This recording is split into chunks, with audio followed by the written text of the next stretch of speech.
Welcome back to What's the 411 News, where we bring you news observation, interpretation, and news commentary from an FBA and BGR perspective. Let's get it. All right, ladies and gentlemen, welcome back to What's the 411 News. And it seems like the neglect and the hate doesn't stop. All right, we got a lot to cover today, and we're gonna really get into it and break down some things, man. We're talking about the Hinduphobia. Now, it's been said that when it comes to the Hinduphobia, you know, right now, from what I'm hearing, it's not a law. It's not in effect. It's supposedly bringing back the resolution. So my understanding is, like, even if it's not a law per se right now, there's a push to kind of put this in the stratosphere, if you will, and make it into something legal and make it illegal for people to have Hindu phobia. I mean, it's crazy all the stuff they come up with. Hindu phobia. What is all of that, right? What is all that Hindu phobia all about? And so we're going to get into it, okay? And we're going to try to get a video here in a second pulled up that might explain a little bit about what's going on with all this Hindu phobia, if you will. Like, what is that? Right? A phobia of Hindus? Folks ain't even thinking about Hindus like that. Definitely not Black Americans. I'm not thinking about no Hindus like that to the point where we got to have phobias about them, right? So yeah, let's go ahead and pull up this video and kind of set the stage. And we got, like I said, a lot of things to break down, and hope you are here watching this and checking this out so you can get the knowledge, if you will. And so yeah, let's pull up this video. Hinduphobia push, the origins of this movement. Investigation into the origin of Georgia's legislative movement. On March 27, 2023, the Georgia House adopted House Resolution 701. H.R. 701 was a resolution, not a criminal law or a change to statutes. It did not create new crimes, establish penalties, or change hate crime laws. The official document formally condemned Hinduphobia and anti-Hindu bigotry. It defined the term as prejudice or hostility against Hindu people and beliefs. It also declared Forsyth County welcoming to Hindu Americans. The resolution was sponsored by 5 representatives, led by Lauren McDonald. Other sponsors included Todd Jones, Rick Jaspers, David Clark, and Brent Cox. Politically, H.R. 701 was symbolic, yet its impact was significant. It acknowledged the issue in Georgia's government records. It included Hinduphobia in a Georgia legislative document. In 2023, H.R. 701 was officially adopted as a symbolic resolution by the House. By 2025, Senate Bill 375 was introduced to provide legal effect. In 2026, House Bill 1124 followed with similar legislative language. SB 375 proposed requiring agencies to consider a definition of Hinduphobia. It also aimed to allow judges and juries to consider bias in criminal cases. The bill sought to identify if victims were targeted because of specific bias. Did H.R. 701 symbolize a significant change or begin a legal framework process? Georgia's law evolution is essential for the bright future of the state. All righty, so there you get a little bit of background, I guess, if you will, in regards to that. All right, and so we're going to play another video here. Like I said, also, Oh, there's one more video. Hold on. Let me see if I got another video here. Let me pull this up. Because there apparently seems like whenever they try to run these games, if you will, and ignore anti-FBA hate, they always got to put a black person in the mix, right? There's always a black man in the mix somewhere that they putting out Front Street. So it'll make all of you say, well, since this black man is here, you know, if he's supporting it, then or just seeing a black man's face or someone that's black looking, then you're supposed to kind of feel something and kind of go along with what they're trying to do. So let me pull up this video right here. It's going to be a man in this video that's going to be talking, and we're going to get into him too. Like I said, we got a lot to break down. So let's pull it up. That Georgia became the first state in the nation to pass a resolution in our General Assembly to condemn anti-Hindu hate.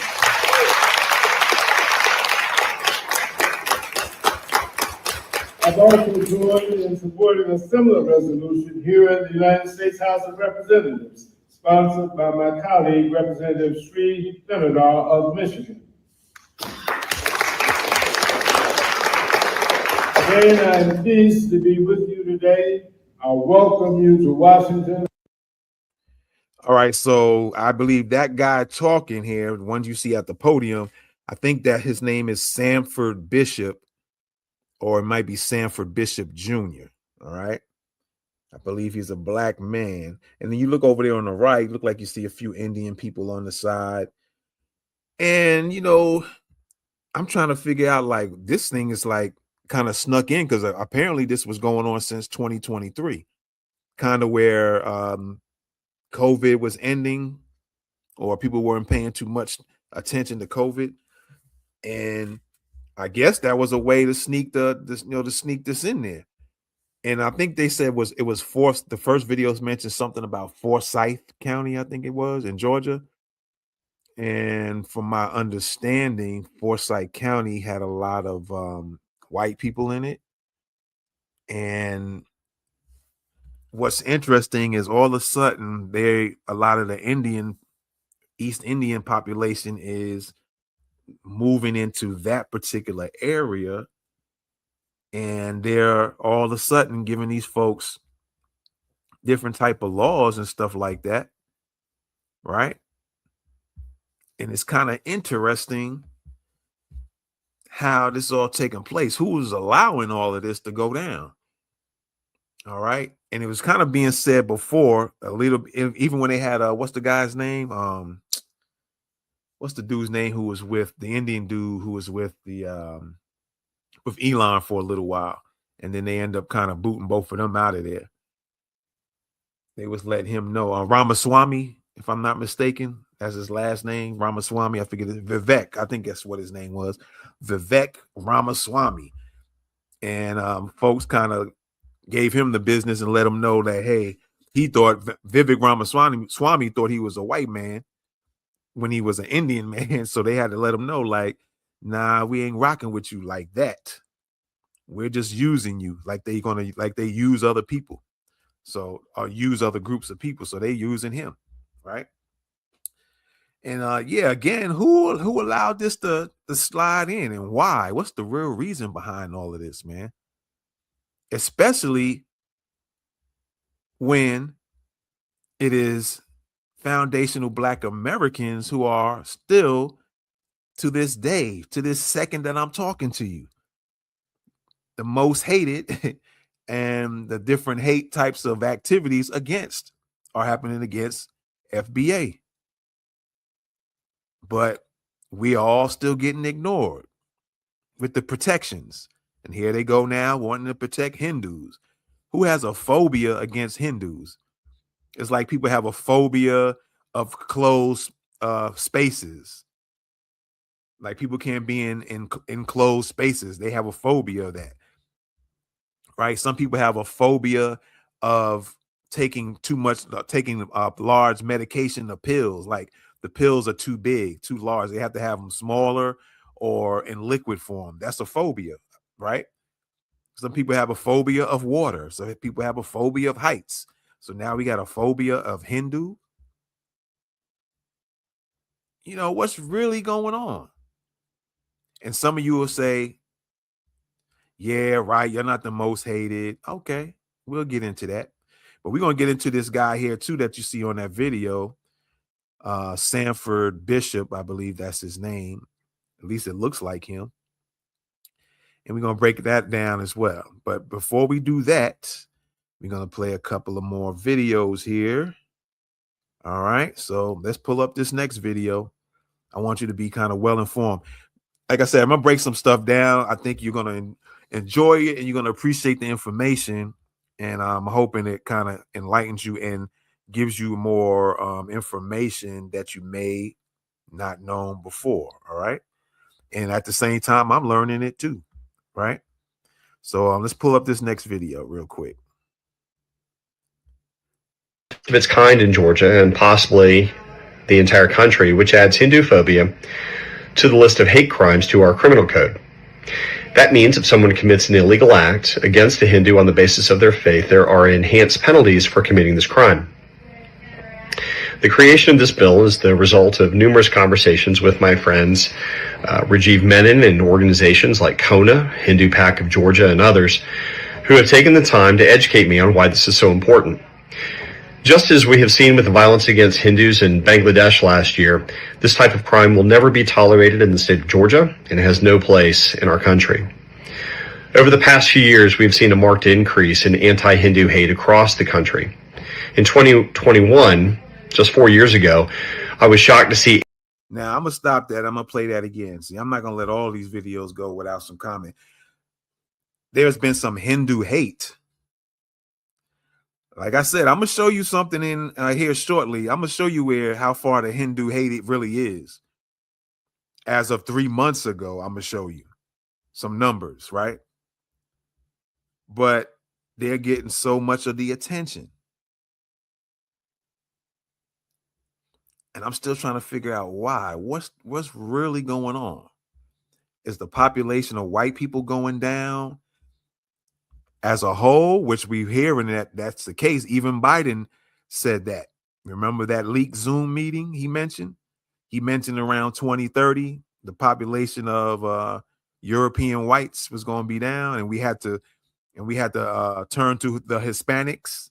That was like he was telling y'all then that he was getting ready to let these Hispanics come in the country, and all of a sudden there was loads of Hispanic illegal aliens coming into the country. See, all these presidents, they'll tell you stuff. You just got to listen. They tell you what's going to happen sometimes, whether it's in the near future or in the far future. They're going to tell you what's going to go down.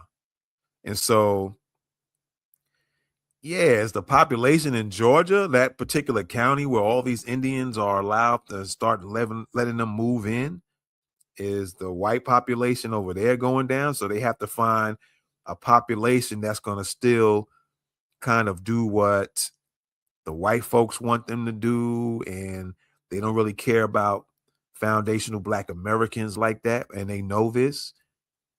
The power structure, if you will, knows this. And so they said, well, yeah, let's move them. Let's kind of socially engineer them to come in that particular area. They don't even know they're being socially engineered to move in certain areas. And then we'll make laws for them so they'll feel like they're important and they're being looked after and they're being respected. But then again, our own FBI don't show that these folks is high on the hate list like that. So still, I'm wondering why so much of a push. It happened in 2023 when you watched our first video, 2023, then 2025, then 2026 this month. I think also in February this year or last year, there was some other either Senate bills or House bills kind of pushed for the same similar thing. They're trying to work their way up because it's like a resolution right now. They're trying to work their way up to fix it into the law the law so they can pass it into law. That's what it seems. But again, why? That's the question. So let's continue playing this video. State of Georgia, and it has no place in our country. Over the past few years, we've seen a marked increase in anti-Hindu hate across the country. In 2021,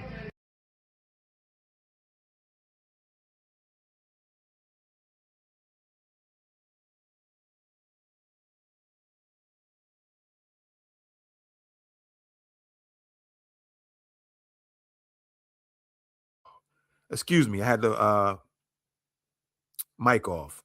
Again, setting the stage. There's been an increase of Hindu hate across the country. And again, where?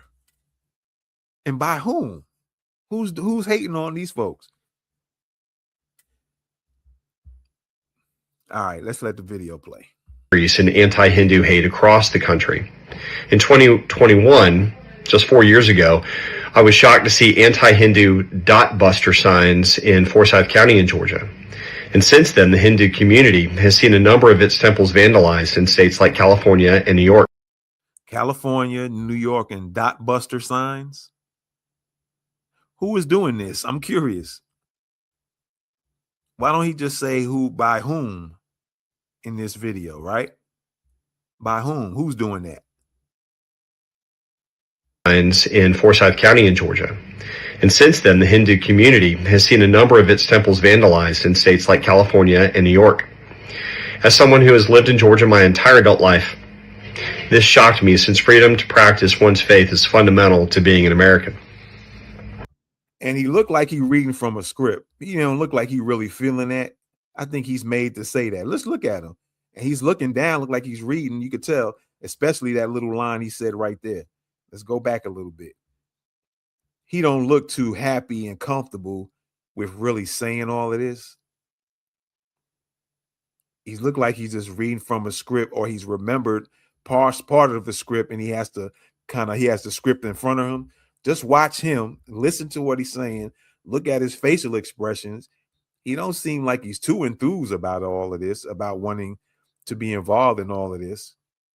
He don't really seem like he give a damn, but he got to act like he gives a damn. Just look at him. Last few years, we've seen a marked increase in anti-Hindu hate across the country. In 2021, just 4 years ago, I was shocked to see anti-Hindu dot buster signs in Forsyth County in Georgia. And since then, the Hindu community has seen a number of its temples vandalized in states like California and New York.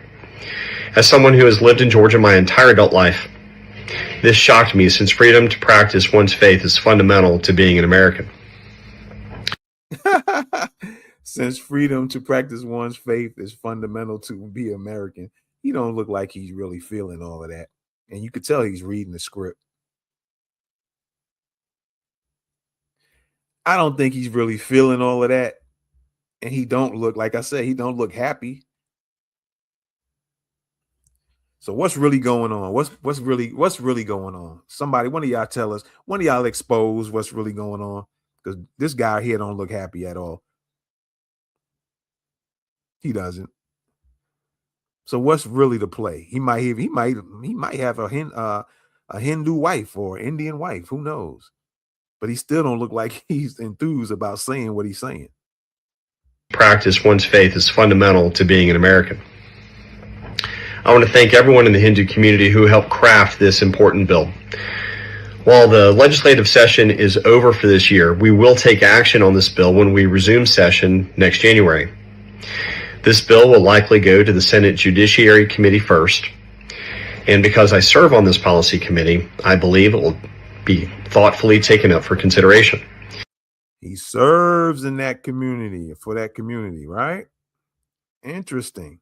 I believe it will be thoughtfully taken up for the Senate Judiciary Committee first. And because I serve on this policy committee, I believe it will be thoughtfully taken up for consideration. He serves on this policy committee, huh? Very, very interesting. Yeah, he stuttered a little bit, and he doesn't really look enthused. He looked like he was kind of pushed into doing this. All right, let's get into this next video, and then we're going to hit, let me see, 1, 2, 3 other things to kind of put y'all up on game, I guess, if you will, inform you, if you will. Let's hit this other video.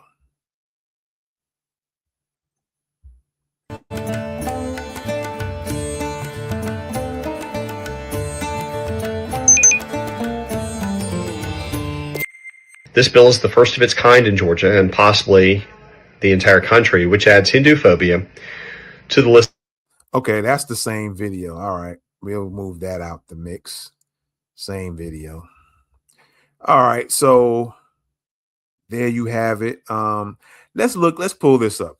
All right, it's time to pull this up now. All right, before we get into the other thing, let's pull this up because it's very important. All right. The FBI's Crime Data Explorer. Okay. And you are looking at as of 3 months ago, the first group on this list is anti-Black or African American. And we all know that means foundational Black Americans. All right. We all know that's what that category is. You know, ain't nobody really rocking with African American anymore. You know, that was a Jesse Jackson thing at one time. And I'm not gonna go into the story, if you will, behind that.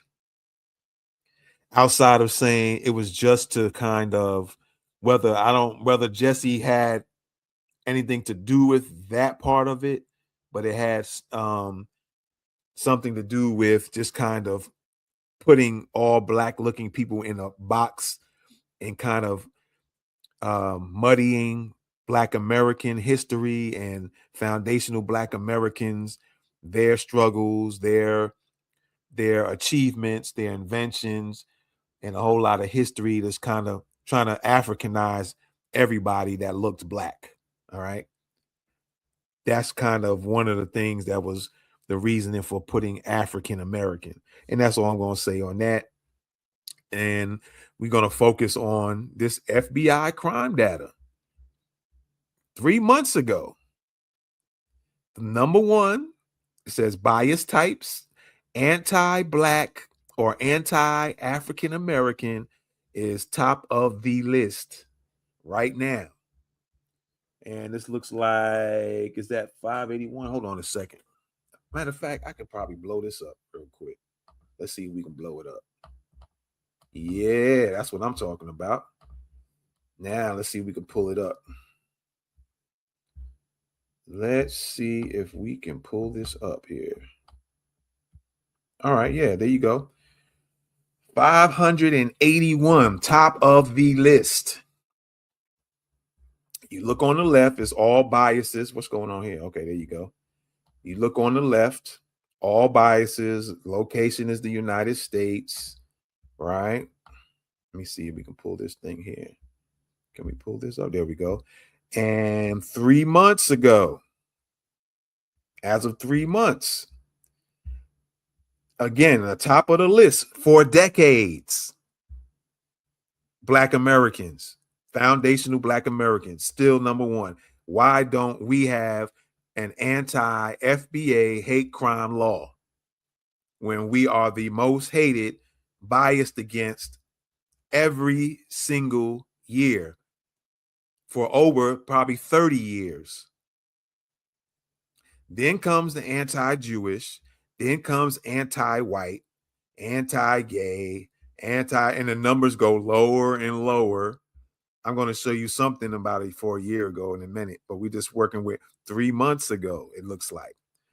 Where are the Hindus? Let's see. There's the anti-Sikh. Where are the Hindus? Let's see where they at. Where do they fit at? Oh, there they go. Anti-Hindus. Just number 4. Just like a 4. Like, let's say this is just a score, right? The total 2,200. and only for anti-Hindu, I guess that could be considered Hinduphobia could be in the mix. They're at the very bottom. Nobody's hating on them. All the hate is against foundational Black Americans. Look, it's the own FBI's own report. And I think the only thing about the FBI in this type of report, I guess they had to tell the truth about something. They have to keep it real about certain things, whether some people do or don't. Because then if it wasn't, and people know what's really going on, that they're, Black people are Black Americans, foundational Black Americans are the most hated. They even realize, like, if we skew these numbers over here, they'll know we're bogus. The FBI says that people will know that FBI is bogus if y'all don't really put the real facts up there. So they had to. All right. Where's the anti-Asian hate? They got a law too, right? Look at them, 56. They're down there too. Nowhere near 581. And then the Hindus, wow, they're like single digits, 4. So the guy in the video, what was he talking about? In 2021, there was a big, I'm paraphrasing, uptick on anti-Hindu hate. Again, from who? Because they, as of 3 months ago, it looks like, don't just say time frame 3 months. Hold on, let's look at this. That's the lowest, I guess that's the earliest they can count from. So that's 3 months ago. Let's go to 6 months ago.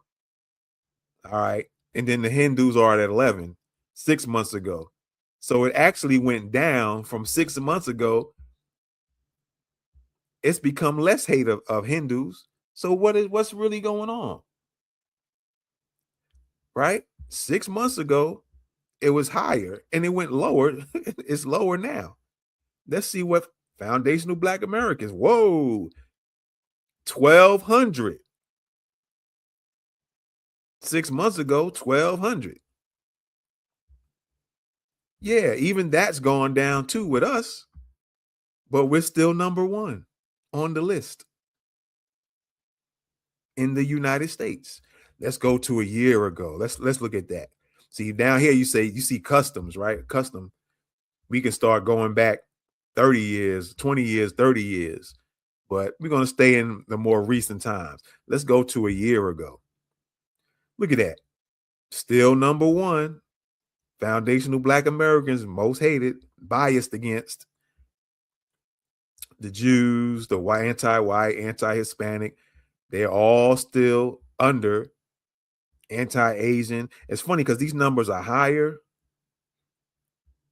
just a year ago. And I guess because we're still within this year of 2026. So by the end of this year and come next year, I guess if we look at it, the numbers come next year, the numbers might be higher from what they're looking like from the 3 months, from this 3-month range. Let's put it back. From 3 months range, these numbers might get higher later on in the year. But let's look at, like I said, a year ago.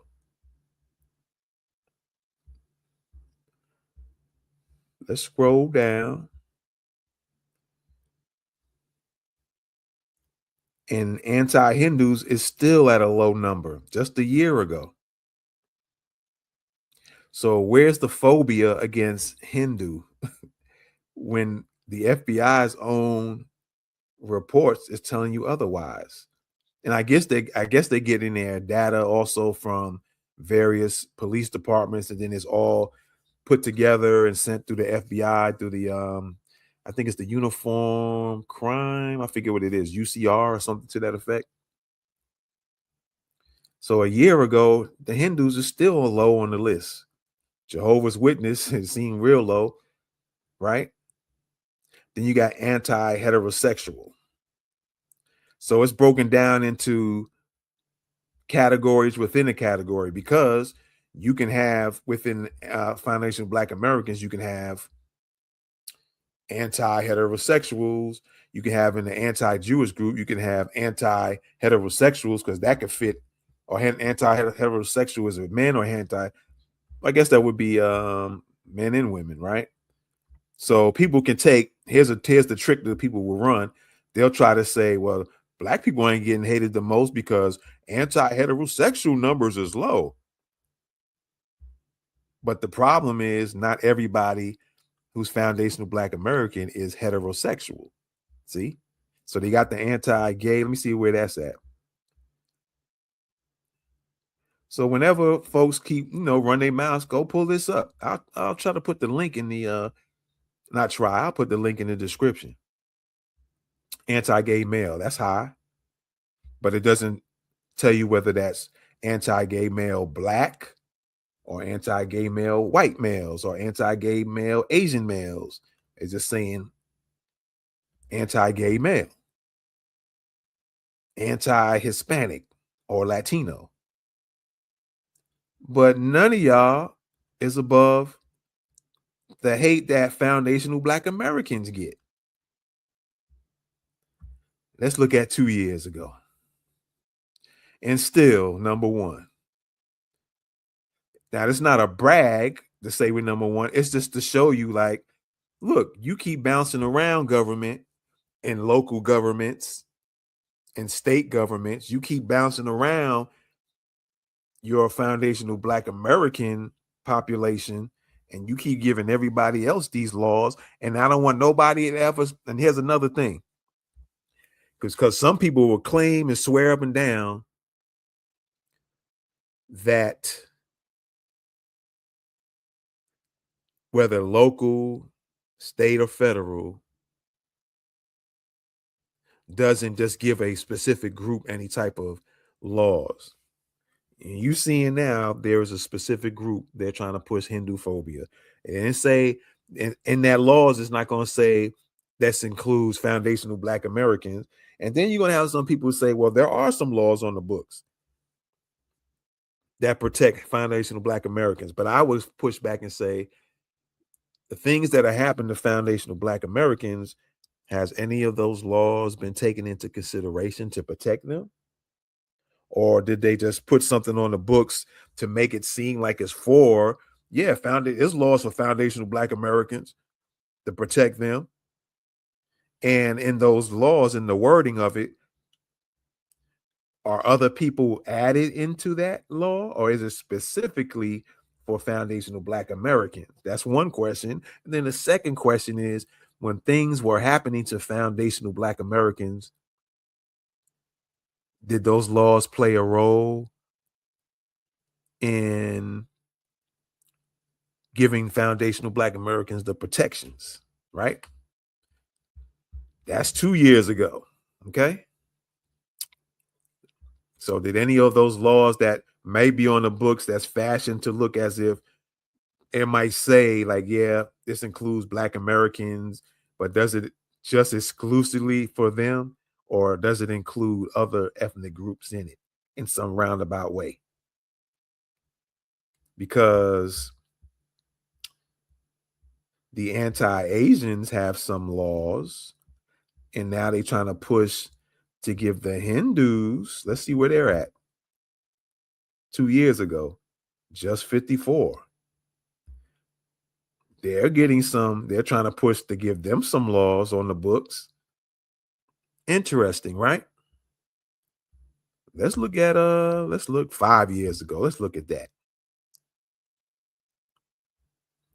Hindus still really low 5 years ago. Wow. Let's look at foundational Black Americans. Let's see where they're at 5 years ago. What is it looking like for them? 16,316. I don't know if that means cases but we know that we are still the most biased against, hate against, number one on the list. Jewish is half of that. And then it just goes down numbers. Latinos, Look at the Asians. They're like 3 or 4 times, maybe 5 times less. Let me see, 6, 7 times 2, 14. They're like 7 or 8 times less 5 years ago.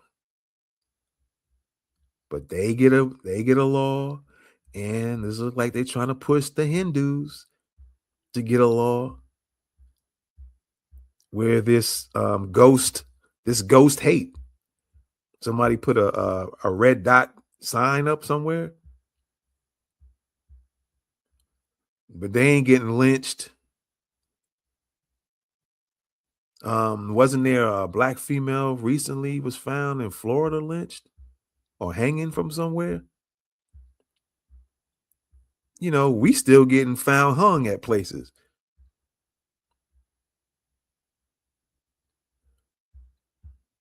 But I'll be damned if y'all try to catch me and dare try to wrap me up to hang me. It's not happening. There will be fades given.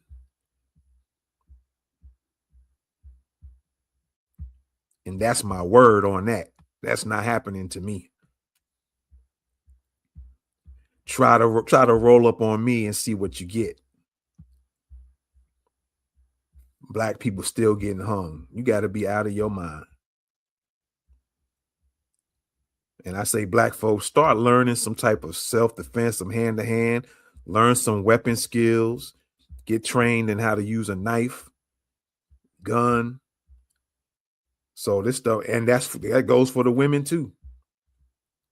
Because like I said, I've sworn I've seen an article or heard of a young lady. I think I might do a story on one. I think I got to go back and look at it. I have some information. I think the young lady was found in Florida, hung, black girl. And they always try to say it's a suicide.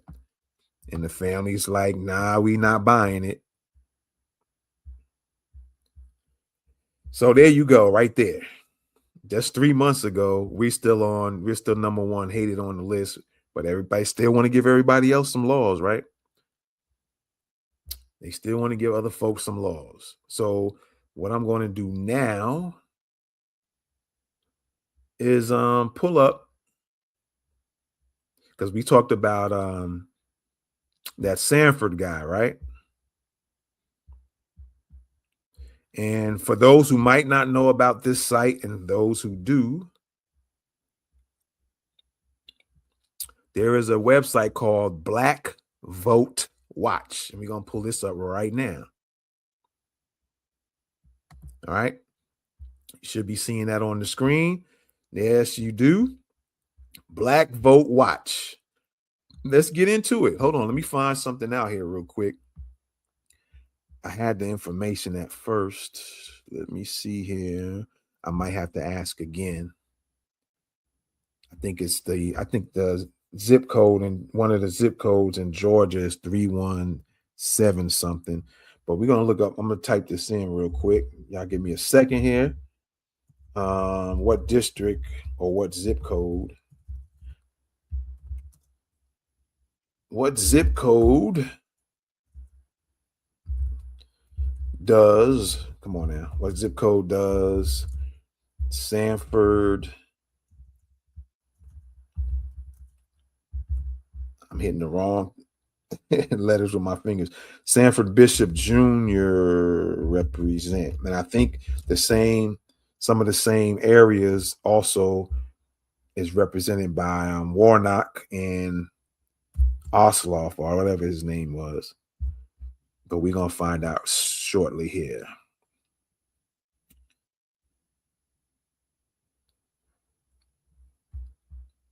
We're going to find out. Okay, yeah, there we go. 31. I was close. 31701, 31901, and 31201. So we're going to do 31701 here shortly. Now, let's look at this real quick. Black Vote Watch. Black folks, you might want to go to this website and check in every now and then, all right? About Black Vote Watch, holding politicians accountable to Black Americans with receipts, not rhetoric. No party loyalty, no empty symbolism, just receipts. We are not here to protect parties, PACs, or political careers. We are here to track results for Black Americans. All right. Why this site exists? Black Vote Watch is built for Black Americans who want to know what politicians actually do once they get our vote. Every election cycle, politicians make promises to Black voters. To all you Democratic Black voters, y'all listen in. All right, stop getting tricked. I'm talking about the Black Americans that still kind of still tapped into the Democratic Party. Because at this point, I'm sure a lot of FBAs are not tied into either party, Democrats or Republicans at this point.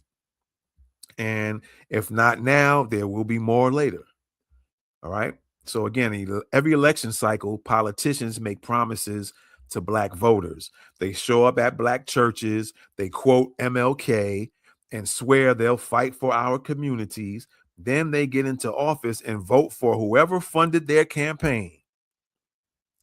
Very key part there. Then they get into office and vote for whoever funded their campaign. So is it votes that really matter? Or is it the money you put up for these people to win matters? Which one is it? Do your votes really matter locally as well as nationally? Or does the money you put behind a candidate matter more than your vote? When you give these candidates money, they can put up ads, they can be more visible, and then if people see more of them, a lot of times people go for their personalities and not policy. Then folks end up, winning. So does your vote matter or does your money matter? Think about that question. Black Vote Watch exists to expose the gap between what politicians say and what they actually do. We track their votes on bills that affect Black Americans. We follow their campaign money. I just spoke on that. I just asked the question about, does the money matter or does your vote matter? Right? Let's continue. We document their record. So I'm going to read that one again. We track their votes on bills. Sanford Bishop, we're going to get into you in a second, homeboy. We track their votes on bills that affect Black Americans. We follow their campaign money. We document their record. No more voting based on party loyalty or campaign ads. Now you can vote based on receipts. All right. So that's what we track here. Black Vote Watch was built to help Black Americans track political power, representation, and accountability. Our core focus is how elected officials affect Black communities. Some parts of the platform focus specifically on Black representation, while broader Congress-wide coverage is being added across the site through the same Black interest lens. That means our representation focuses on Black members of Congress, while pages like rankings, bills, and leverage can extend beyond Black members when the broader record matters to Black Americans. And then they have reparations in here, criminal justice, voting rights, housing, education, healthcare, and the wealth gap. All right. We get ready to get into this part here, how to use it. Right. Let me see something here. Okay. Here we get into that. How to use the site. Enter your zip code. Find who represents you in Congress, your 2 senators, and your House rep. That's the first thing. Enter the zip code of them. See their grade. Every rep gets a letter grade, A through F, based on 2 scores, a policy score from their voting record, and an accountability score for how they've used or failed to use their power. The numeric scores show the precision. The letter marks the tier. Number 3, check the money. See who funds them. Donor conflicts, red flags, and accountability failures are part of the accountability score, not hidden from the grade. And then number 4, vote with receipts. Contact your rep, share their grade, and make decisions based on the record, not the ads. Okay? It says our grading system. Let me see how much more you got to read. I'm not going to read the rest of this. I'm going to read a little bit of this. I'm going to just read that grading system in the white letters and then read the color grades. All right. So our grading system, every rep gets a letter grade, A, B, C, D, or F, based on 2 scores that combine into an overall grade. The numeric scores, for example, the policy 84 to 100, accountability 74 over 100 or out of 100, carry the precision. The letter marks the tier. Party doesn't matter, only actions. All right. And y'all can read the rest of this. I think it's very important. Y'all should check this out. I just found out about this site yesterday. All right. So letter A, exceptional. If one of these folks gets an A, they're exceptional, documented, sustained deployment of power for Black American outcomes across voting rights, criminal justice, economic equity, and reparations. Now, a person with a B score, their strong record with clear accountability, has authored or championed Black specific legislation or made documented use of committee power for Black American specific outcomes. All right. Now we get into the bad grades here, starting to get in the bad section. The middle ground, if you will. C. If one of these people get a C, one of these Black folks get a C, it means real documented positives, but incomplete depth. All right. Genuine work in the record, but not the level of sustained deployment or institutional use that reaches the letter B. Okay. Now the letter D, correct votes, weak Black specific record, generally votes right on civil rights bills, but has not authored, championed, or led any Black specific legislation. All right. That's the D folks.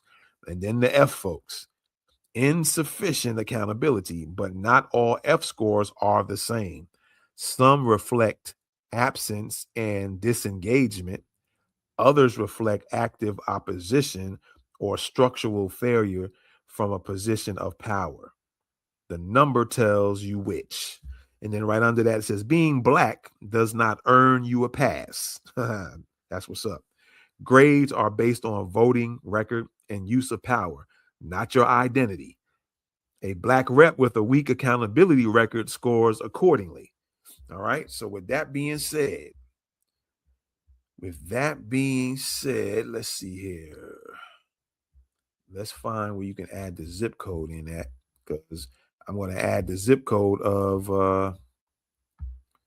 Mr. Sanford here. There you go. Going back to what I did is just click on this Black Vote Watch and it took me to this page. So now I'm going to type in that zip code 31701 and we're going to click this little magnifying glass over here and see what comes up. Boom. Like I said, Raphael Warnock gets an A. I don't know how. Well, we can get into him later. John Ossoff has an F. Sellout list. And Sanford Bishop, the one you just seen in this video. Let me pull this video up again. I believe that was him.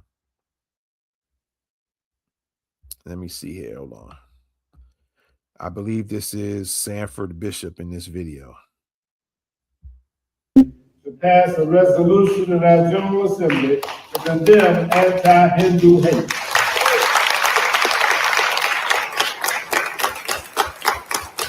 I've also joined in supporting a similar resolution here in the United States House of Representatives, sponsored by my colleague, Representative Sri Lanka of Michigan. I've Again, I am pleased to be with you today. I welcome you to Washington. All right, so that was Sanford Bishop. All right. So let's get back into this. All right. Now, Sanford Bishop has an F. That's a Democrat. Representative Sanford Bishop has represented Southwest Georgia, GA2, since 1993. A senior appropriator and Blue Dog Democrat. Blue Dog. He is one of the most conservative members of, let's click on this real quick and read it some more there. Let's see where we at here. The sentence kind of ended off at. Where we at? At any rate, we'll try to find that sentence again here. Let me see. Well, it cut off there. 33-year Blue Dog conservatism. All right, we'll read it from the top because that sentence is supposed to continue, but we'll just rock it from here. So Sanford Bishop, all right, a GA2 representative, right? And he has an overall score of an F, all right, looking at the right. His policy is a D, which is 64 out of 100, and his accountability is an F, a 35 out of 100. Committee member accountability, 35%. Okay. Why this score? Sanford Bishop scores in the F range as a long tenured representative from Georgia, Black American. The policy score 64 is meaningfully higher than the accountability score of 35. The voting record is more positive than the documented use of committee member power for Black specific outcomes. So I guess that's why he was in the video. He's over there supporting the Hindu folks. But why? Are the Hindu folks supporting him? Okay. Again, the voting record is more positive than the documented use of committee member power for Black specific outcomes. One or more warning level accountability flags are present. And it says, see accountability below. So let's look at the accountability below before we get into the policy. All right, accountability. Held NRA, A rating, and accepted NRA campaign contributions through 2018, representing a majority Black district where gun violence disproportionately kills Black residents, dropped to C rating after 2018. Okay. Now it's from the Trace and Open Secrets, or the sources, I believe.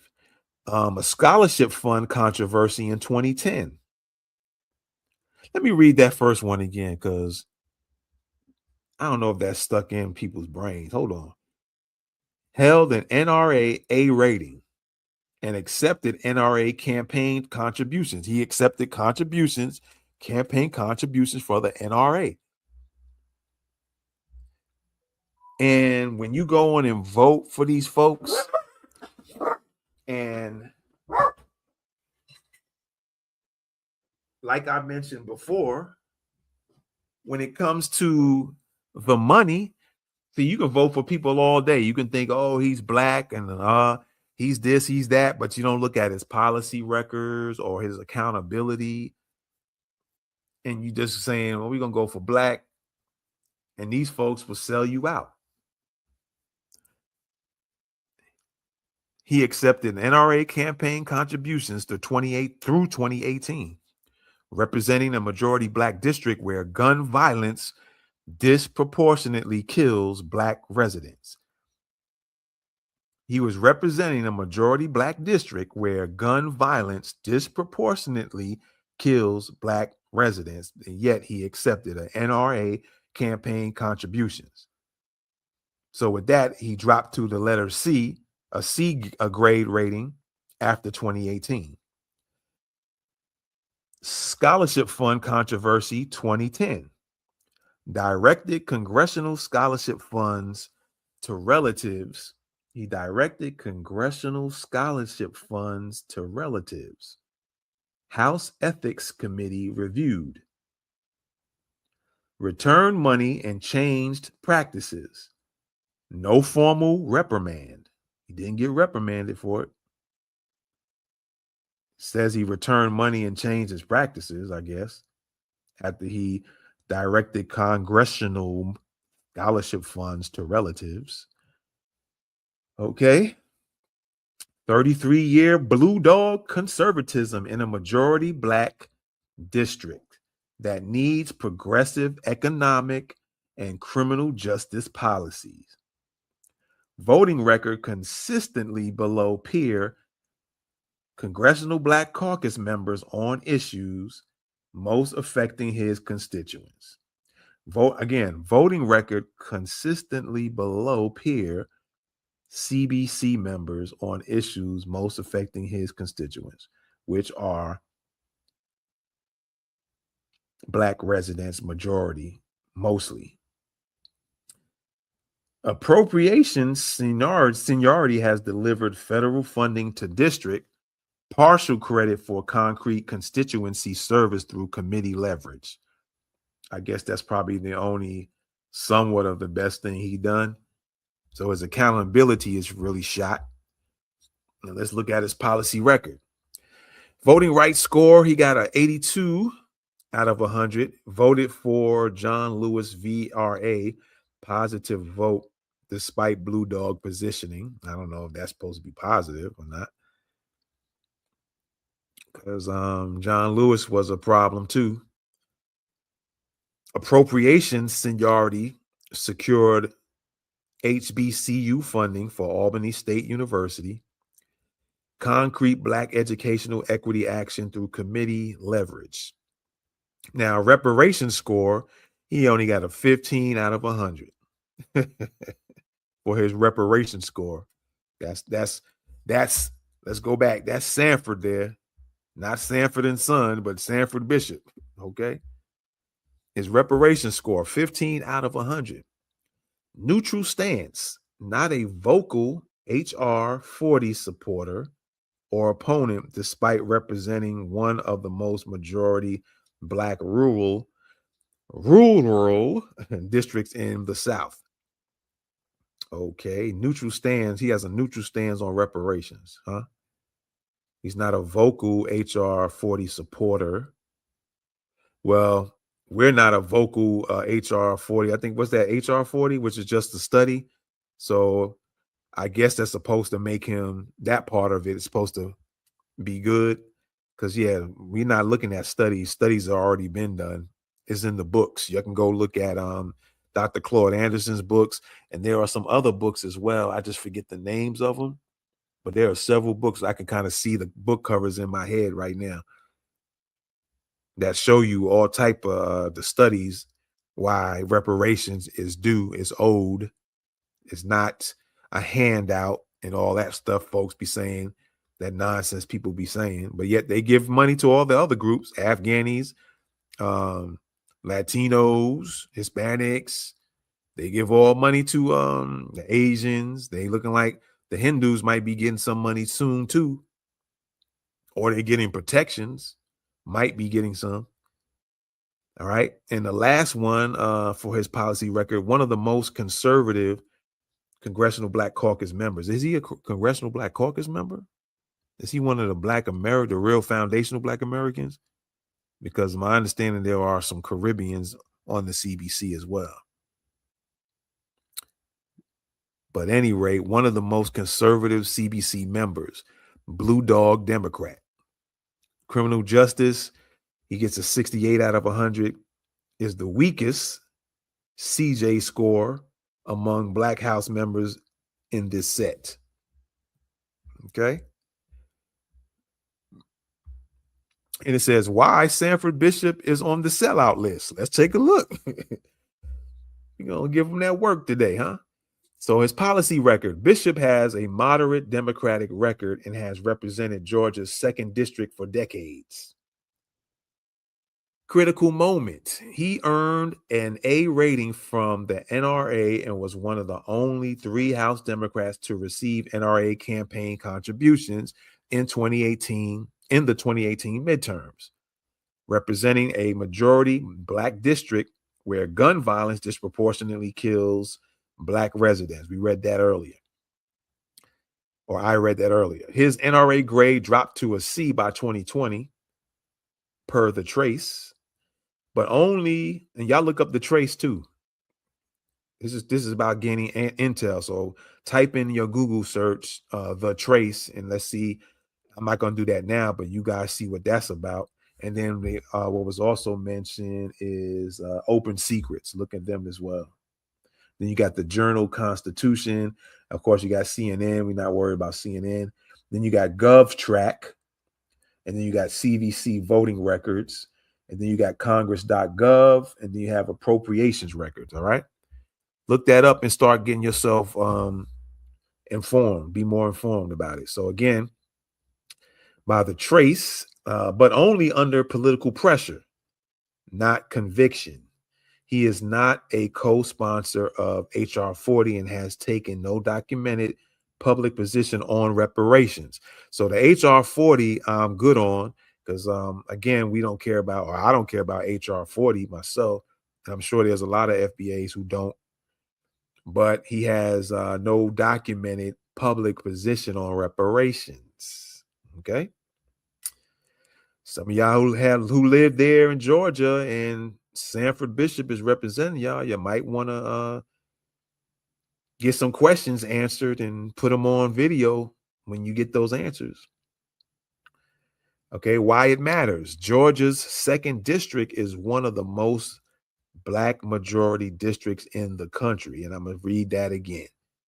Georgia's 2nd district in Georgia, 2nd district, is one of the most Black majority districts in the country, not just the state, but in the country of the United States. Maintaining an NRA friendly record for decades while Black constituents bear the cost of gun violence and staying silent on reparations. Sanford, there you go. I think it's Sanford Bishop Jr., I think, but they left out the junior part. All right. So again, maintaining an NRA friendly record for decades, he might be a gun owner or something to that effect. He might be having some membership with the NRA. While Black constituents bear the cost of gun violence and staying silent on reparations is a slow motion leverage failure spread across 30 years. Okay. And then I could click on the C full sellout case, but we ain't gonna go in there because I got some other stuff. I got one more thing to show you. Matter of fact, let's see what they've done for us and what they've done against us. One of the most conservative CBC members, Blue Dog Democrat, less vocal on police reform and criminal justice than the CBC peers, has received NRA contributions in the past. Okay, we kind of repeating some of this stuff here, but this looks like a pretty good site for y'all to check out, man. Yeah, arm yourself with the information. Get armed with info. All right, so now with that being said, let me see something here. We want to show that. Let me just bring this back down to 100% there, not just 75. There we go. And now I'm going to pull up this.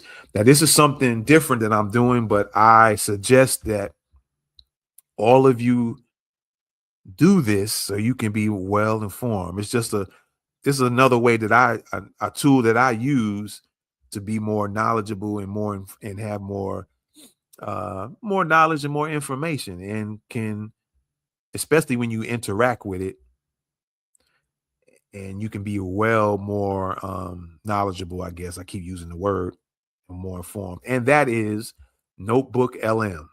For those of y'all who might know what Notebook LM is, let me see. We on the screen with Notebook LM. All right.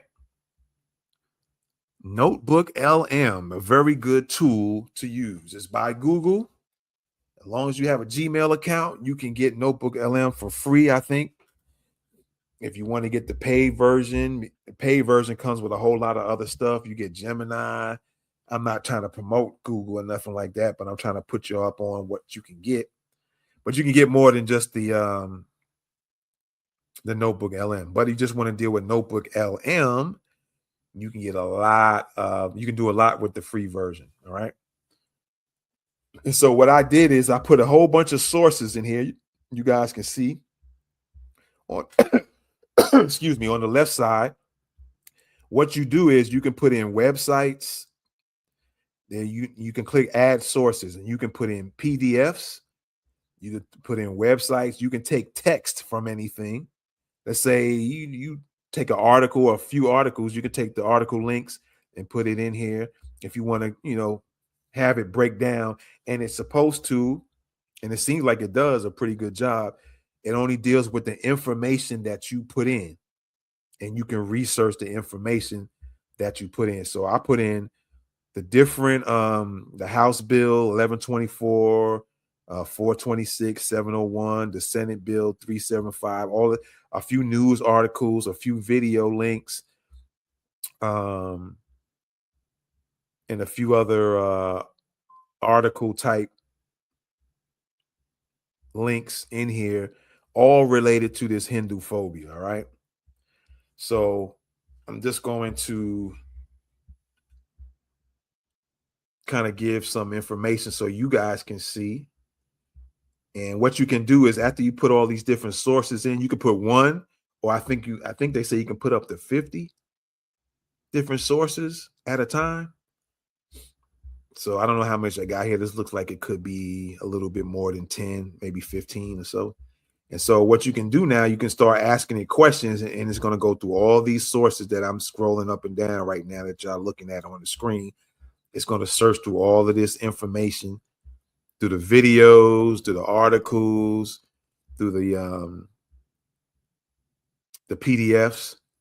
And first thing I'm gonna ask it is, give me an overall, using all of, and you got to type this in, using all of the sources, give me a summary of what this Hinduphobia is really about. Right? So we can get a summary of from all the sources, okay? And I'm just going to click that, and it should be pulling up an answer here, and I'm going to read it off to y'all. All right. So it's going through all those sources that I have on the left that you guys that you see check marks for, and I'm scrolling up and down right now. It's searching through all this information and gathering it up. And it's going to give me a summarize from all of those sources. And then I can, there it goes, just did it right there. I'm gonna read it off here real quick before I do that. And then I can ask it questions about any of these things singly. I can say, tell me what the SB 375, give me the key points to that. And that's what I'm going to do next. I'm going to have it break down the key points to each one of these bills. Okay. So there you go. Nice little summary. So Hinduphobia is officially defined in recent legislative efforts as a set of antagonistic, destructive, and derogatory attitudes and behaviors towards Sanatana Dharma, Hinduism, and Hindus that can manifest as prejudice, fear, or hatred. All right. Based on the provided sources, the conversation around Hinduphobia centers on several key issues facing the Hindu American community. Okay, let's see what these key issues are here. One of the things in bullet points is real world and online threats. Okay. Now we're getting down to what's really going on. Because like I said earlier, I was like, who's hating on Hindus? And how are they doing it? But so they're saying real world and online threats. All right. There has been a rise in documented hate crimes anti-Hindu vandalism. Wait a minute. There has been a rise in documented hate crimes. Yeah, there's been a rise, and Black Americans are still number one on the list as the most hated. Right? I just showed y'all that. We're going to go flip back and forth between that too. Anti-Hindu vandalism and targeted attacks against Hindu temples and communities across the United States. Okay, there are temples and the communities. All right, I was going to say something, but I'm going to leave it alone right now. A report by Rutgers University titled Anti-Hindu Disinformation highlighted how hate messages and bigotry on social media actively translate into real-life threats against people of the Hindu faith.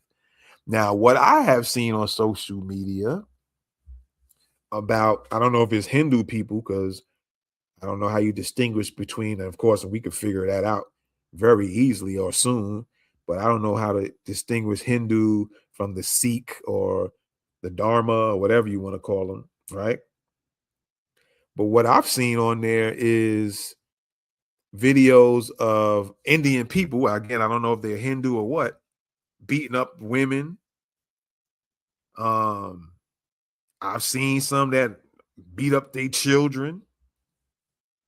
I've seen videos of Indians, like when they're making food, there's flies around the food. Some people stick their feet in the food and make it. They don't look like they wash their hands. That's the type of stuff I've seen. I didn't see anything where there was some type of bigotry. And maybe it's because, which is kind of odd, and that just shows you the type of people that are in this world, that if you show the real them, they'll look at that as hate for some reason. They don't look at it like, hey, that's messed up. You beating your women up for some frivolous nonsense. Or that's messed up. You hitting your kids or little babies over the head with 4x4s. I've seen a video like that.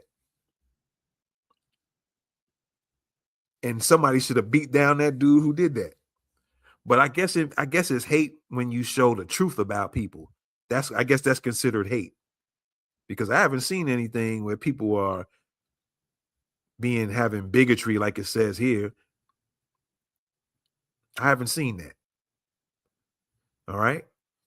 So again, highlighted how hate messages, this is Rutgers University, a report from them, titled Anti-Hindu Disinformation, highlighted how hate messages and bigotry on social media actively translate into real-life threats against people of the Hindu faith.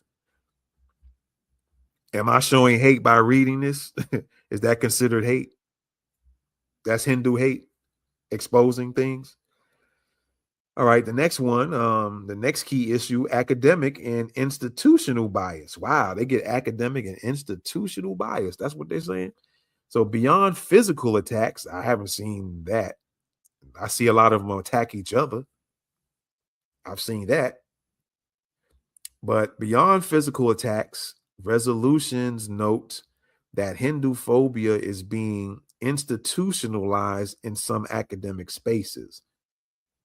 This includes movements that support the dismantling of Hinduism. I don't think people, and that's definitely ain't no black folks. I could tell you that. Ain't no black people, no black Americans worried about no Hinduism. I can assure you that the case. I can almost 100% be like, nah, I don't see no foundational black Americans hating on some Hinduism as their religion. Like I said, the videos I've seen of them fighting each other, beating up their women for something that's real nonsense. And I guess that's why a lot of these Indian women are starting to go for black American men and Africans too, sometimes African men. But I've noticed a lot of these Indian women are kind of pushing up on foundational black American men. I had this was this dark-skinned Indian woman. She had to have been in her 30s. This is several years ago. I was at some place working, and She was with her, I guess I'm assuming that's her boyfriend. I don't think it was a husband or nothing. They were all kind of young. They looked like they could have been in their 30s. Of course, I'm a little bit older than them. I seen them come in, and the first thing I looked, I was like, yeah, these dudes is like beta males. And they all went in. They went in and used the bathroom. And then they came out, all of them. And I noticed when they came in, one of the girls or the guys' girls kept looking at me. And she had a nice smile on her face and everything. She stared at me, even with dude his arm around her. They go to the bathroom and they come out. She after everybody's outside, that same girl comes back in. And it's almost like I had the impression like she was wanting to say something to me, but then was hoping I'll say something to her, because she kept on coming back and forth, back and forth. And I guess dude didn't figure out or didn't realize what she was doing. So he never came in to see what was going on or nothing. But I didn't say nothing to her, but she kind of seemed like the body language and stuff. She didn't have a little mean or ill look on her face or anything like that. She just kept trying to come by back and forth, almost like she wanted to be pushed up on, if you will. So I say that to say, I guess because the videos I've seen of these Indian dudes, they be beating the brakes off of these girls sometimes, or they women, for nonsense reasons. And so I guess why they go into Black American men. Let me click on this thing here. Let me see something there. So for this part of it, where it says this includes, or the academic and institutional bias, another thing you can do with Notebook LM is just highlight the numbers here, and it'll put up the source, one of the sources that you entered, to show you where this is coming from.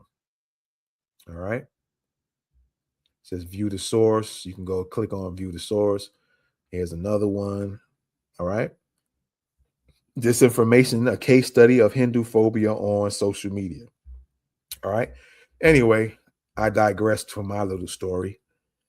This includes movements that support the dismantling of Hinduism by accusing its sacred texts and cultural practices of promoting violence and oppression.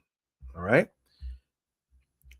Legislative and community responses to address this growing concern. Georgia recently became the first U.S. state to pass a resolution, House Resolution 701, formally condemning Hinduphobia and anti-Hindu bigotry. Let me click on or highlight that. There's the source there. That was from one of the news articles, or the video. Okay, might be a video or the news article. Let me see. Georgia passes. Okay, that was the video. All right. To give this resolution tangible legal weight, bipartisan lawmakers have introduced House Bill 1124 and Senate Bill 375. If passed, these bills would legally require state agencies to use this definition of Hinduphobia when enforcing anti-discrimination laws and determining enhanced penalties for hate crimes. I'm going to read that again. If passed, these bills, which I think is House Bill 1124 and Senate Bill 375 is what they're referring to. If these bills would legally require state agencies to use this definition of Hinduphobia when enforcing anti-discrimination laws and determining enhanced penalties for hate crimes. This builds upon Georgia's earlier hate crime legislation, HB 426. And I meant to get that, and I don't have that as one of the sources on here. I wanted to, oh yeah, I do have it. There you go. We're going to get into that in a second, which increased criminal sentences for offenders who target victims based on bias against their religion or natural origin. All right. They're going out their way for these folks. At the grassroots level, organizations like the Coalition of Hindus or Hindus of North America, which is the letters COHNA, have launched safety outreach initiatives like Suraksha, Sanskrit for protection. That's what I guess what Suraksha means. By partnering with local law enforcement, these events aim to educate the Hindu community on how to properly report hate crimes, bias-motivated incidents, and secure victim support. Amazing. Criticisms of the movement. While widely celebrated by Hindu American community, the legislative push against Hinduphobia has faced some critique. Some political commentators argue that resolutions like HR 701 are entirely symbolic and do not establish any substantive legal protections or benefits. These critics express frustration that lawmakers will readily pass symbolic anti-hate resolutions to appease certain demographics like Asian or Hindu Americans, while ignoring long-standing demands for substantive legal and policing reforms meant to protect Black Americans. There you go.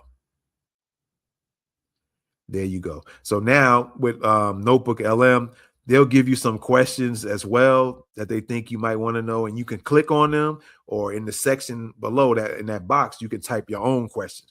So now I'm going to type my own questions, and I'm going to go with what is the key points? What are the key points of, I think that was HB 426. I should do all of them. HB 420. Let's do it separately. All right. Let's do what's the key points of House Bill 426. And let's see what happens here. And so it's pulling up that source, that PDF that I gave it, and it's going to pull up and create the key points. So, all right. HB 426 is a bipartisan hate crimes law in Georgia. Interesting. Signed by Governor Brian Kemp. See, this is how you can educate yourself. Y'all need to get Notebook LM. Just type in Notebook LM, and it should pull up, and you just click on it. And if you already have a Gmail account, you can go in there and just feed it different things and start learning. This is how I learn about a lot of stuff. And sometimes it's even better than reading books. You can take some books and put it in here and feed it, and you can actually get key points out of books and stuff like that. If you want to learn more about how to do it with books, I can show you some different ways. Just put it in the comments, and maybe I'll get back with you. All right. But yeah, this is how I learn about the different House bills. If you want to know details and stuff like that, you just ask. But you give it the information and you ask the questions about the information, and then it spits it out to you. So again, HB 426 is a bipartisan hate crimes law in Georgia, signed by Governor Brian Kemp on June 29, 2020. All right, a bipartisan hate crimes law in Georgia, signed by Governor Brian Kemp, designed to protect targeted groups and enhance public safety. What targeted groups? The key points of the legislation include protected categories. The law applies when a fact finder determines beyond a reasonable doubt that a defendant intentionally targeted a victim, group of victims, or property based on actual or perception, acts based on actual or perceived race, color, religion, national origin, sex, sexual orientation, gender, mental disability, or physical disability. Enhanced penalties. The bill mandates increased sentences and fines for offenders motivated by these biases. For designated misdemeanors, specifically simple assault, simple battery, criminal trespass, and misdemeanor theft by taking, it imposes a prison sentence of 6 to 12 months and a fine of up to $5,000. All right. Here's the other enhanced penalty. For felonies, it imposes an additional prison sentence of at least 2 years and a fine of up to $5,000. The sentencing judge is required to explicitly state the amount of the sentence increase that is based on this bias enhancement. So, man, mandatory bias crime reporting. The law requires law enforcement officers to file a written bias crime report, just like what I showed you on the FBI, because the FBI gets those. The local law enforcement officers have to file a bias crime report whenever they investigate an incident that appears to be motivated by the protected attributes, regardless of whether an arrest is made. So regardless if an arrest is made or not, the law enforcement officers need to file a bias crime report. And real quick, that by the FBI gets the report and they put everything together. And then this is what you find out, what I'm showing you on the screen right now before we get back. This is what happens. That bias report gets fed into the FBI system. What was that? Uniform Crime Report, UCR. And they pull all the information and gather all the data, and then they create what you see on the screen. And then it has this list of all these anti-Black American, anti-Jewish, anti-Sikh, anti-Hindu, anti-Asian, anti-gay, anti-Jehovah's Witness, which they're low on the totem pole, by the way. And then you can see who's been the most hated. And it's always foundational Black Americans, but there's no protections for us. But we the most hated, right? Makes you say, huh? Okay. So there you go. Let's go back now. Back to the screen here. Okay. There we go. And so again, they have the law requires law enforcement officers to file a written bias crime report whenever they investigate an incident that appears to be motivated by the protected attributes, regardless of whether an arrest is made. Statistical tracking. Local police departments must submit these bias crime reports to the Georgia Bureau of Investigation, which is tasked with compiling, analyzing, and annually publishing statistics on these crimes in the Georgia Uniform Crime Report, just like I mentioned, the UCR. And then I think from there, once the TBI puts everything together, compiles and analyzes, and then publishes the statistics, I think it goes to the FBI system. And then I showed you just a minute ago where it all goes, and it's put in a list to show you who is the most affected.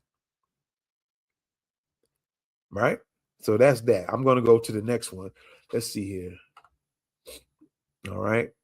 Let's do one more bill. I'm not going to go through all of these. Let's look at the 1124. What are the key points of HB 1124? All right. And again, you guys get do this. Get a notebook LM, man. You can inform yourself on a whole host of things and interact. And what's cool about this also has where you can create an audio podcast or audio debate. And I think it's either the podcast or the debate. You can actually interact with it. Okay. You can actually interact with it and talk to it as the podcast is going. So that's what's cool. And that's another way you can actually learn, because you're interacting with the questions, the Q&A with the actual podcast. It's a pretty cool tool for you to get real smart and be very informed of what's going on. Because when you ask it questions like I'm doing, you typing it in and then you're reading the responses, or you can also have it turn into a video explainer. And that's a cool thing too. I like to turn stuff into video explainers and then watch it, because then I actually, between asking it questions and then creating video explainers. And again, I can create a video explainer of it to give me the key points of any of these information. I should try to probably do one. Let's see how long it takes. And then maybe I'll play it for you. Let's see here.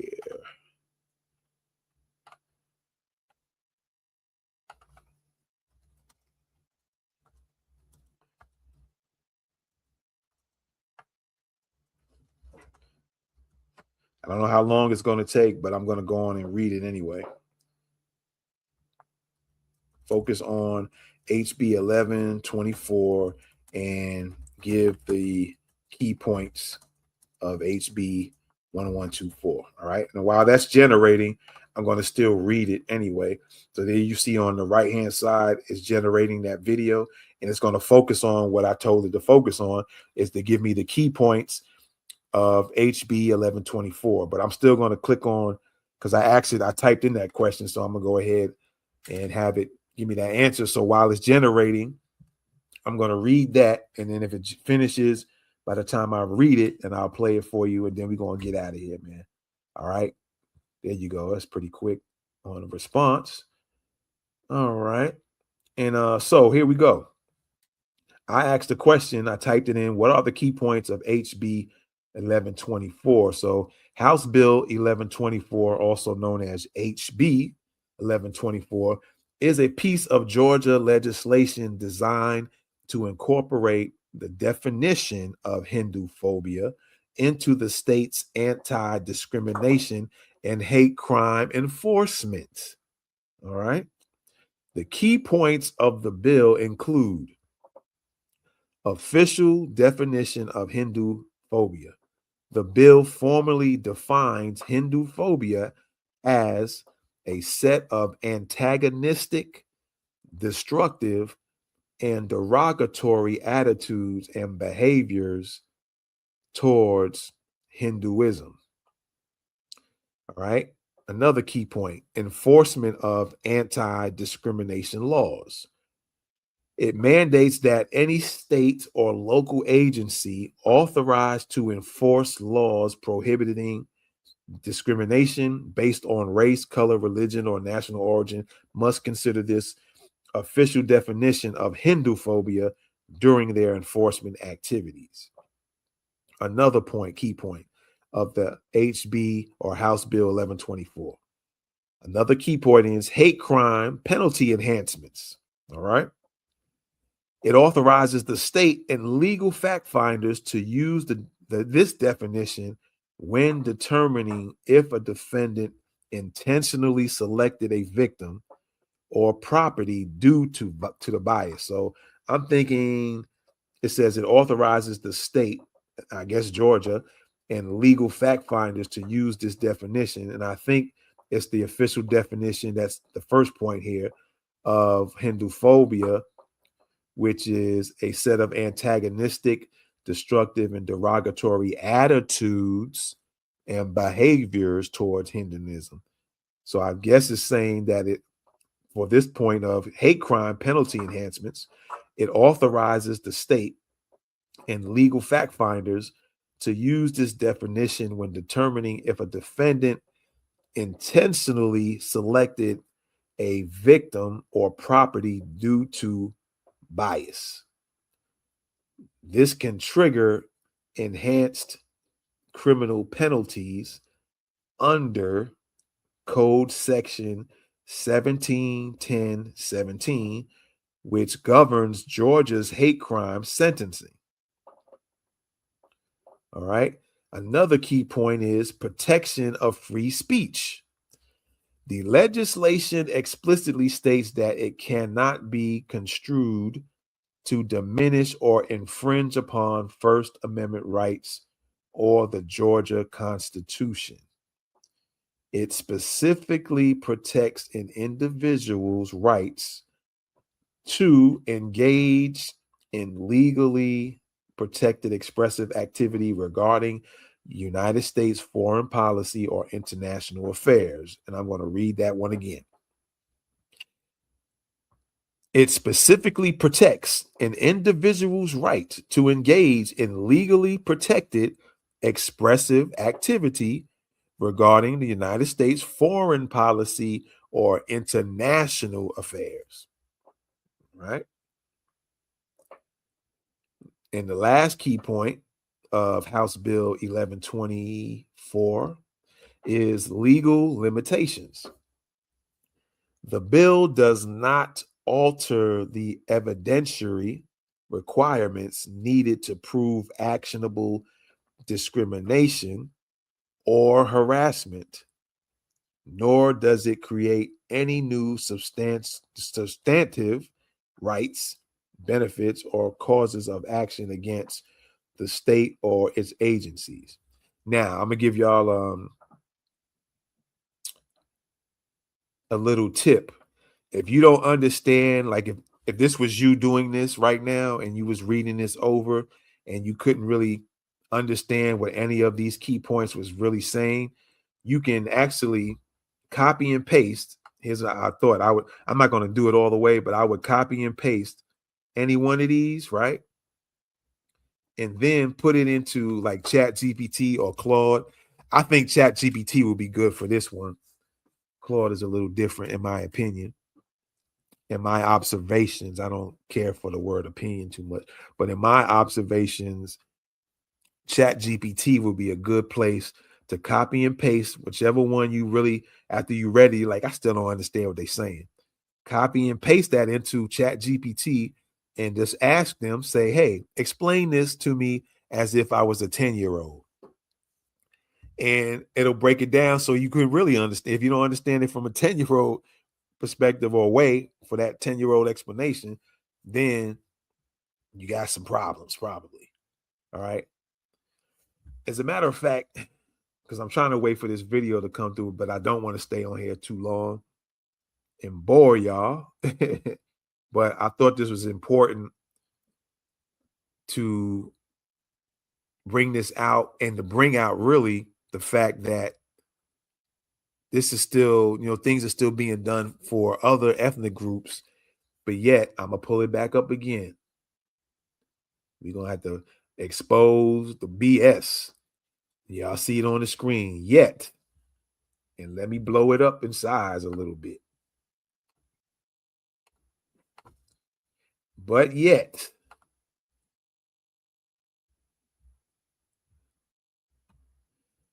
Black Americans are still the number one most hated in the FBI's gathering of all UCR information. But when you scroll down, this is from 3 months ago now, according to the FBI's own website, the Hindus are just number 4, almost at the bottom of the list with anti-Jehovah's Witnesses. Anti-Hindu is just number 4. This is 3 months ago, or since 3 months ago. But Black Americans is up here with 581 at the top of the list. And Black Americans have been the most hated for at least 3 decades or 2.5 decades. 2.5 to 3 decades. I would even go saying 5 decades. But no type of specific to foundational Black Americans only laws on the books to protect them from any type of hate. I think there's some laws on the books, but I think it's not just for Black Americans, foundational Black Americans. So, that's BS because people will try to pull that nonsense on you and try to fashion it as, well, Black people, there's laws for Black people that's protecting Black people. And then you ask them, and then when they tell you, and then you go look it up, you're going to find out it's not specifically for just foundational Black Americans. Like they trying to push a specific law for only Hindu type of Indians, not Hindus and Latinos and Blacks and Black Americans and Africans. No, just Hindu type people. Just like anti-Asian hate crime law or bill, specifically for Asians. And I think that hate crime bill for anti-Asians, I think that includes Hindus and East Indians anyway, I think, if I'm not mistaken. So why do they still need a separate bill or a separate law for themselves? See what I'm saying? That's the things I'm talking about. That's the craziness I'm talking about.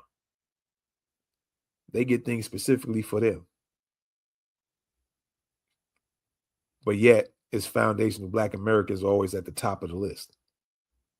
Okay? And again, let me break it down. Let's see.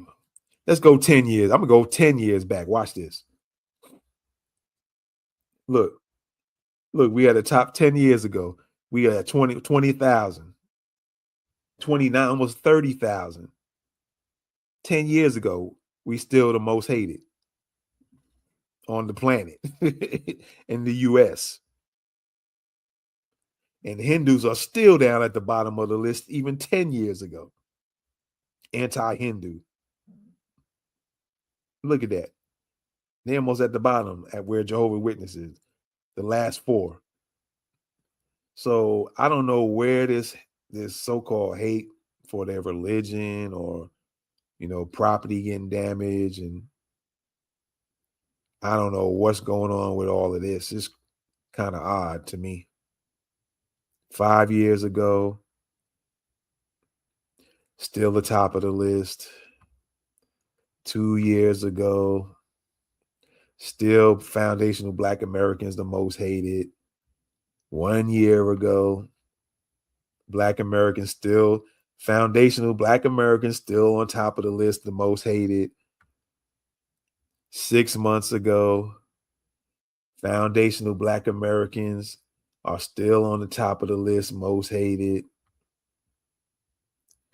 3 months ago, foundational Black Americans still on the top of the list, the most hated in the US. And yet, not a single bill specifically only for the foundational Black Americans whose ancestry goes to the killing fields of the slave plantations and the people who were here before slavery was started, our lineage and bloodlines to the foundational Black Americans that were here before slavery began and during slavery and after slavery. Still the most hated with no protections at all. All right. Let's see here. Let's see if this thing, let me see if I'm gonna have to give it a little push there to see if it's gonna boost. Nope, still going. So anyway, I was gonna play that video to see what it does, but this is a great tool, y'all, to get yourself informed. There's a lot of other things you can do with it, but this ain't the show or the video or the time to show you or tell you about all of that. But it's definitely a great tool for you to learn different things. All right. And then you'll be more knowledgeable than a lot of people by using this tool. And again, you can use it in different ways. You can just type in your questions. You can create a video and then watch the video, because some people learn from watching the video. So you can tell the, give it instructions what you want the video to focus on. And then you sit down and watch it. Most of the times the videos are no longer than from 5 minutes to 9 minutes at best, that I've noticed. And then you can do the audio. You can have it make an audio explainer. And it's 3 different, let me see the choices real quick. All right, it's 4 different choices. You can have it do a deep dive. It's a lively conversation between 2 hosts. You can have it give it a brief overview, listen to it, critique, or debate. And I think the deep dive, is the one where you can actually interact with it. So, and it sounds like they actually, it almost seems like you're just part of the show, and you'll click on a button. There goes the video. I'm gonna play it here in a second. And it actually shows you can actually interact with it, ask it questions, make comments, and they'll comment. The AI comments back at you as if they know exactly what you're talking about, and they know all the information, because it's all coming from the sources that you inputted, where you see me scrolling up and down right here. So it's a pretty good tool for you to learn a lot of stuff, man. And like I said, there's a lot of other things you can do with it, but this is not the channel or the time to show you. So I'm going to play this video and then we're going to get out of here. All right.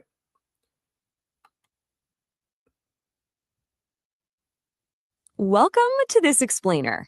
Today, we're diving straight into how one single piece of legislation out of Georgia, House Bill 1124, has created this massive ripple effect all across the U.S. We're going to take a really fascinating look at how words literally become law and how those laws end up impacting real everyday communities. So, here is our roadmap for today. First up, the Hinduphobia bill. Second, we'll dive into the key points of HB 1124. Third, we're looking at how hate crimes are defined. And finally, we'll unpack the symbolism debate. Let's get into it. Section 1, the Hinduphobia bill. Georgia recently made a lot of headlines by becoming the absolute first U.S. state to pass a resolution that specifically condemns anti-Hindu hate. Right off the bat, we have to look at the exact phrasing used in the text of HB 1124. It officially defines Hinduphobia as a set of antagonistic, destructive, and derogatory attitudes and behaviors towards Hinduism.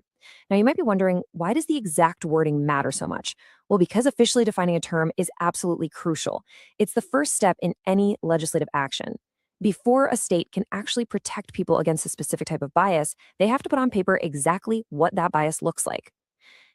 Now, this didn't just pop up out of nowhere. There was massive community momentum behind this bill. It was heavily promoted by the Coalition of Hindus of North America, or CONA for short, and it drew some really strong praise from lawmakers, like Congressman Sanford Bishop, who championed the whole thing as a vital stand against bigotry. Plus, the resolution specifically validates the Hindu diaspora's huge impact on medicine, IT, and the arts in the U.S. This entire movement even synced up perfectly with Governor Brian Kemp officially proclaiming October as Hindu Heritage Month. Section 2, Key Points of HB 1124. Let's open up the actual legislation and understand exactly what this text mandates. So the big question is, how does this actually work on the ground? Well, HB 1124 is pretty clear. It directs that state agencies absolutely must consider this specific definition of Hinduphobia whenever they're enforcing anti-discrimination laws based on religion. It also formally authorizes fact finders, so we're talking about judges and juries, to consider Hinduphobia when they're figuring out if a criminal case warrants penalty enhancements. Essentially, it hands the state's legal system a highly specific lens to identify and penalize this particular brand of religious discrimination. But, every law has its boundaries, right? HB 1124 explicitly states that it does not infringe on First Amendment rights.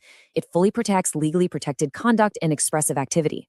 And it goes out of its way to note that it doesn't diminish anyone's right to engage in speech pertaining to U.S. foreign policy or international affairs. Basically, this ensures the law targets actual discriminatory actions and hate crimes, not just political debate. Section 3, Defining Hate Crimes. To really grasp the true impact of HB 1124, we kind of need to look at Georgia's underlying framework, which is known as HB 426. Let's walk through the mechanics of this together. It's like a three-step process. First, a designated crime occurs, something like vandalism. Second, a fact finder has to prove that the victim was actually targeted based on a specific bias. And third, if they prove it, enhanced penalties kick in. So, that new Hinduphobia definition we just talked about, it plugs right into step 2. It becomes the exact tool the fact finder uses to recognize the bias, which then triggers those extra penalties, like added jail time or heavier fines. Under this broader law, HB 426, which, by the way, was championed by lawmakers like Representative Chuck of Strachan and Calvin Smyer, it covers a whole specific list of protected attributes. We're talking race, religion, sex, orientation, gender, and disability. But here is the kicker. On top of the penalties, the law also requires police to file a bias crime report anytime they investigate an incident motivated by these prejudices. This is huge because it ensures incidents are tracked statistically, giving us a really clear picture of what's actually happening out there. To put this whole thing into perspective and to show why states care so much about this data, I want you to. And let me pause for a second because it mentioned something there, right? When it talked about data, right? Let me see if I can put it back.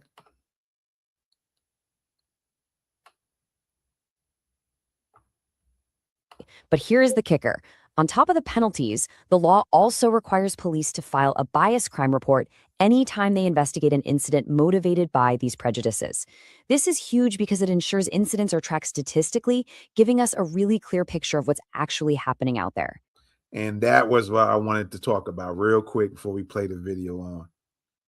Now, I just showed you a picture of what's really going on. They're low on the list. So, and the FBI's own reports is coming from these police departments. So now this made me think. I'm gonna switch screens real quick. There you go. So this makes me think, because they're saying that reports have to be made anytime they investigate these types of issues in regards to Indians. And I'm sure they're going to ask them if they're Hindu or not. Are they going to either fudge numbers now to make it seem like there's more hate towards anti-Hindu hate, so they can have a reason to push something into law? Are they going to push it into law now anyway, and then bump up the numbers to kind of make it look like it's backing up why they put it into law? Right? What's the real motivation here? What's really going on? Because like I showed you, the ones who are most hated, I'm not going to go back into it. Just look back at the video again. You see it on the screen, are foundational Black Americans. So what's this push really for, right? What is this push really for? All right, so let's go back to the video. It's halfway done. To put this whole thing into perspective and to show why states care so much about this data, I want you to hear this number: 59,501. According to the FBI's Crime Data Explorer, between June 2021 and June 2026, there were over 59,000 recorded hate crime offenses based on bias in the United States. That is a staggering figure, and it highlights exactly why state legislatures are focusing so heavily on how bias is defined and prosecuted in the first place. But here's the reality check. Tracking those 59,000 crimes, it is incredibly tricky. As the FBI points out, motivation is highly subjective. Just the mere presence of bias doesn't automatically, magically transform an offense into a hate crime. Law enforcement actually requires sufficient evidence to convince a reasonable and prudent person that the action was primarily motivated by that bias. This super high evidentiary bar is exactly why having clear, legally codified definitions, like the key points provided in Georgia's HB 1194, becomes such a massive focal point in the justice system. Section 4, the symbolism debate. Let's zoom out a bit and look at the different reactions this has sparked. Whenever a bill like this passes, it sparks a really passionate conversation, and we see two primary, totally contrasting viewpoints in the source material. Supporters celebrate the bill as a vital tool for protection, visibility, and law enforcement cooperation. Critics, however, view it as a purely symbolic gesture that ignores the systemic, foundational needs of other marginalized groups. Let's impartially break down both sides of this debate to understand what's really at stake. From the advocacy side of things, bills like this are a real game changer because they translate into real-world action. For example, COHEDNA uses the momentum from these resolutions to partner with law enforcement for tangible community safety events, like the Suraksha event held with the San Jose Police Department out in California. These events educate the community on hate crime reporting and build critical, proactive communication with local law enforcement. For the supporters, the law is a highly practical bridge to better safety. You can literally hear the legislative pride from supporters when you read quotes like this one from Congressman Sanford Bishop, who said, "My state of Georgia became the first U.S. state to pass a resolution condemning anti-Hindu hate." For the folks backing this bill, achieving this kind of state-level recognition is a profound milestone. It validates their presence, their contributions, and their fundamental right to safety in the United States. Conversely, let's examine the critical perspective, as articulated by cultural commentator The Amazing Lucas. His argument centers on the idea that the bill is 100% symbolic, offering no net new systemic legal power, mainly because underlying hate crime laws like HB 426 already cover religion generally. Furthermore, he expresses deep frustration that Black Americans often lack similar, specific symbolic resolutions tailored to them. He questions prioritizing symbolic gestures over broad systemic reforms, pointing to stalled federal legislation like the George Floyd Policing Act as an example of where he feels energy should be focused instead. This direct quote really captures the core of that frustration. He says, "The bill doesn't do anything, it's completely symbolic. I know there's no law behind it, but it would be nice to show some type of symbolic gesture to acknowledge that there is some hate going on in this country towards a specific group that has been consistent historically." It highlights a desire for equal legislative acknowledgement across all marginalized communities, and a really deep skepticism about the ultimate value of symbolism when systemic inequalities are still present. And honestly, that brings us right back full circle. We've traveled from redefining Hinduphobia, deep into the mechanics of state hate crimes, straight into a national debate on the power and the limits of legislative symbolism. So what's the big takeaway from all this? The laws on our books reflect who we are, but they also reflect exactly what we prioritize. I want to leave you with this final provocative thought. How should society best balance specific symbolic resolutions with broad systemic legal actions? It's a huge question, and it's something every voter, lawmaker, and citizen has to weigh for themselves. Thank you so much for joining me for this explainer, and definitely keep asking those tough questions. All right, ladies and gentlemen, there you go. All right. I want to point this out. If you guys are interested, here's another channel of mine. It's more video based, like you just seen there. If you're interested in checking out or want to know different laws and the breakdowns of different criminal or traffic laws and situations like these bills too, I'm gonna start adding these bills in here too. If you guys want to get like overview explainers, go to this channel here. It's one of my channels, Know the Law. All right. And you'll see a whole bunch of these video explainers up here on different laws. You can just look at the different titles. And if something interests you, click on it and you'll learn something about it. All right. I just thought I'd give a shameless plug to one of my other channels, my many channels out here.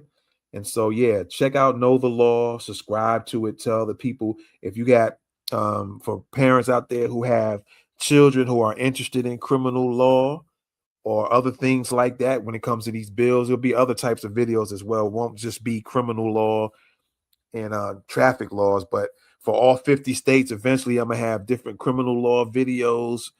And so if you have criminal law kids who want to be in the criminal law, here's a resource they can check out and learn.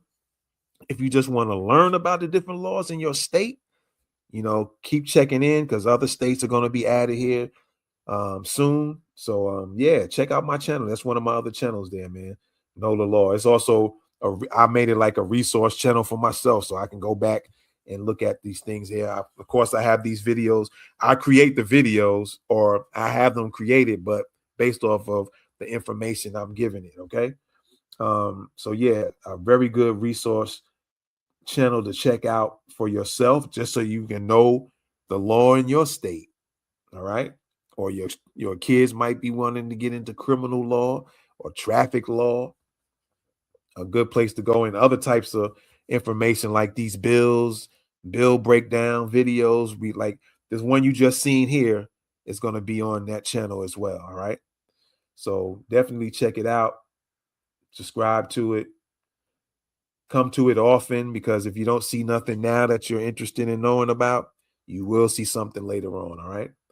So with that being said, I appreciate y'all as always for checking us out. This was a pretty long one this time. I never went that long on situations here, but yeah, anti-FBA hate is still number one. So why is Georgia focused on Hinduphobia? That's the question. All right. That is the question. This is What's the 411 News. My name is Damani. And we'll be back again on another one. All right. And with that being said, we out. Peace. Welcome back to What's the 411 News, where we bring you news observation, interpretation, and news commentary from an FBA and BGR perspective. Let's get it.